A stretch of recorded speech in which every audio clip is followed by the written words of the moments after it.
Hello hi नमस्कार समस्त को शुभ सकाळ मो स्वाति आपण मानक स्वागत करुँची मोर आज छोट मिनी ब्लॉग को जमीती कि आपण मैंने जानी माँ गाँ को जाइछंती आ गाँव रे जेजेबापा एठी सकाळु सकाळु जाल रे माछ धरिकी आसिलेनी आ जेजेमा एठी जालरू माछ काढुचंती जेते मार्केट रु वैरायटी ऑफ माछ किणिकी खाइले भी जाल रे निजे धरिकी माछ खाइबार मजाटा किछि अलग थाए।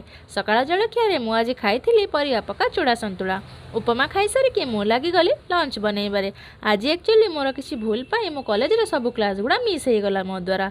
हौ छाड़ लंच पाई कलरा भाजी नेली। ए वर्ष आपण माने को माने पणस कठा नुआ हे सारलेनी कमेंट माध्यम रे टिके निश्चय जणाइबे। मु तो आज ही नुआ हेली पणस कठा तरकारी आ कलरा भजा सहित गोटे टेस्टी लंच करिकी मु चलिली सोइबाको। संध्या बेले बाबा बादाम गुड़ार चोपा छड़ेकी रखुले। अधिकांश समय रे ग्रीन मटर आ बादाम सब गुड़ार चोपा बाबा ही छड़ेकी रखती।